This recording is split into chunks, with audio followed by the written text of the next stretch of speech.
Kimchi is the MVP of fermented foods, and it's a staple in Korean cuisine. I'm really obsessed with it, and so today we're gonna be making a very simple version with easy to find ingredients. This is store-bought kimchi, and this is my homemade kimchi.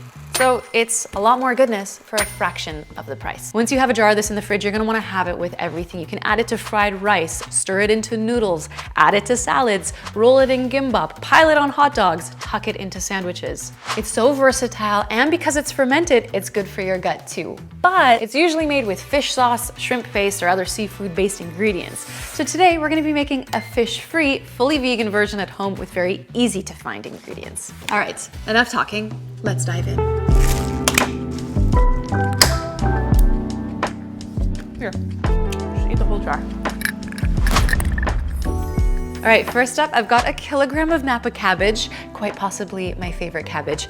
Now you could slice this in half lengthwise with a knife, but what I actually like to do instead is to just cut it at the base and then tear it open the rest of the way.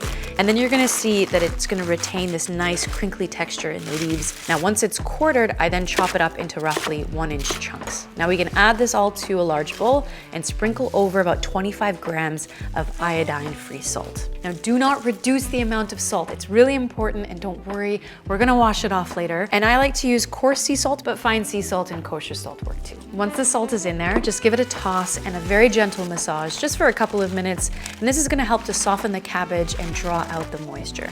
Then we're gonna let it sit for a couple of hours. Just toss it once or twice in that time. While the cabbage rests, we're gonna make the kimchi paste.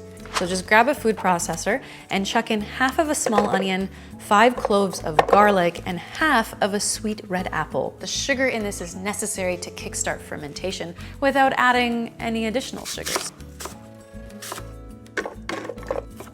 Then toss in a chunk of fresh ginger, some vegetable broth, soy sauce, and miso paste. These last 3 ingredients are what gives this the kind of salty umami taste you would normally get from fish sauce. And then the star ingredient is all that's left. This is gochugaru.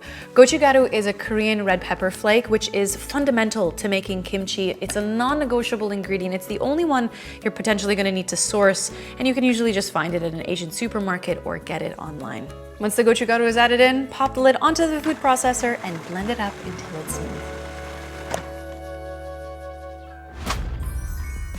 Next, let's prep the veggies. For the veggie add-ins, I'm keeping it super simple with just 2 ingredients. So a carrot, which I'm gonna julienne, so just cutting it up into matchstick-like pieces, and then a few stalks of green onion, which I'll chop up into 2-inch chunks. I also like to actually cut it lengthwise just so the onion flavor isn't so overpowering. Traditionally, you'd also add Korean radish or daikon radish, but this is meant to be a simple recipe, so I'm leaving it out.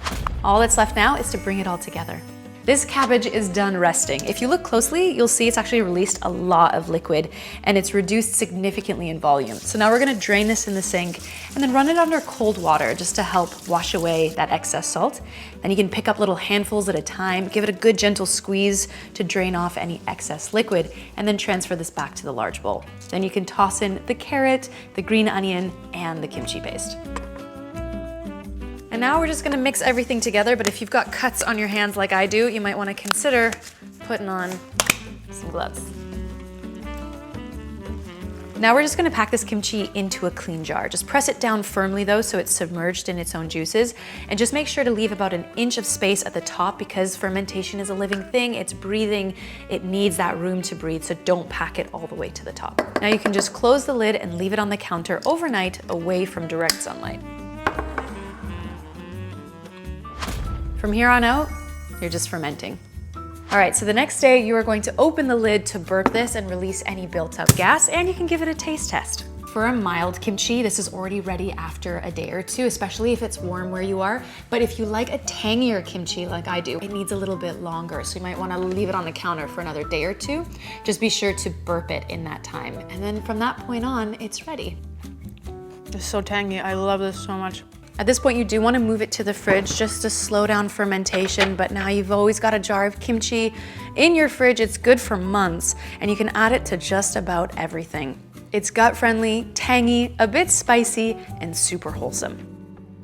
This recipe is linked for you in the description box below. But if you do want to level up, we actually have a more traditional kimchi recipe on our website that uses more authentic ingredients and methods, but this was just meant to be a beginner-friendly version. In any case, both are on the website for you. The links are in the description box below. Thanks so much for hanging with me today, friends. I really appreciate it. Pick Up Lime signing off, and I'll see you in the next video. Oy!